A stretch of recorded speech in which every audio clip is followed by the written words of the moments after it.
Good evening and welcome to one final edition of the Hawk's Nest. Today we're going to be talking about Sports Illustrated Prospect X softball, and then we'll be finishing up with track's OVC Championships next week.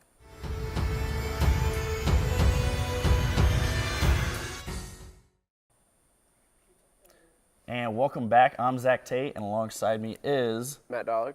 And let's just get started on Prospect X. What do you think about it? Yeah, kind of a weird way to introduce the most underrated player from the draft, and who did it end up being? Yeah, it ended up being SEMO's own offensive lineman, Drew Forbes. So basically what happened was Sports Illustrated released this article about the most overlooked draft prospect, and you go down reading the article, and just about every sign in it points to Drew Forbes. I mean, talks about big and tall store inside of Cape Girardeau, and then it has a Macy's, JCPenney, all big stores like that. And then they had like a spot-on description of Houck Field.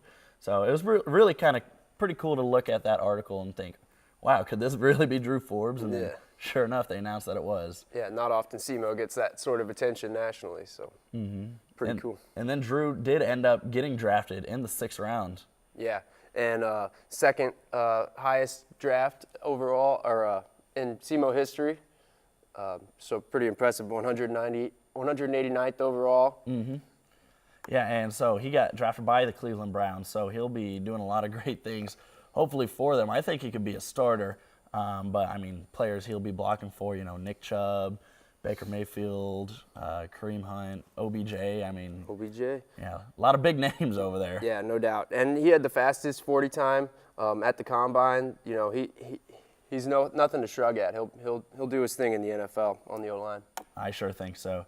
And then let's go ahead and move forward, look at softball and how great they've been doing recently. I mean, you look at some of the stats that they've had this season, it's just insane. Yeah, and just going to watch them, they always put on a show. The bats are always hitting them deep, and the pitching's always outstanding. They're a great team this year.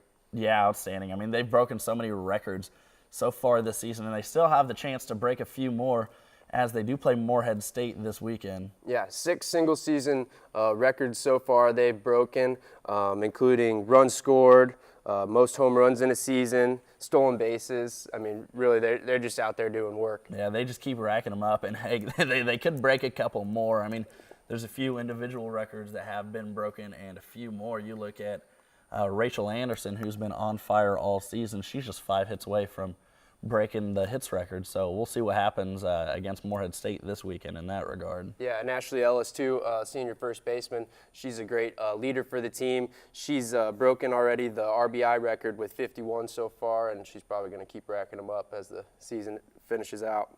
Yeah, and they do have a chance to go ahead and secure a share of that OVC tournament. If they do win out the rest of the season, they'll tie Jacksonville State for the best record in the conference, and since they split the series, they'd share the title. Austin Peay could do it too, but they got a couple more games that they got to play in terms of makeup, so they do have the chance of getting that title and could be a 1 or 2 seed going into the tournament. Yeah, they should do pretty well against Morehead State this weekend. Is it a doubleheader this weekend? Yes, sir. Yep, and after that, they'll hopefully be looking at 40 wins. First time Southeast has ever finished softball season with 40 wins, so that's really commendable. And then hopefully going into the OVC tournament, they'll be looking good. Yeah, they definitely got a chance to do a lot of damage there. And we'll go ahead and finish things off looking at track and field next week. They do host the championships here in Cape Girardeau. Yeah, that'll be a good time. I'm sure SEMO's been doing well, especially our throwers. Logan Bromquist, I think he's been OVC Athlete of the Week 4 times, and yeah, he's got a good shot at winning. Yeah, he could definitely be the OVC Athlete of the Year in terms of on the men's side. He's been doing really well, and so hopefully he'll be able to show out on home field advantage a little bit. First time it's been hosted here since 2012. Well, I think that's all that we got for this week and for the rest of the year. Thank you all for joining us all year, and be sure to check us out on all our social media, and thanks for watching.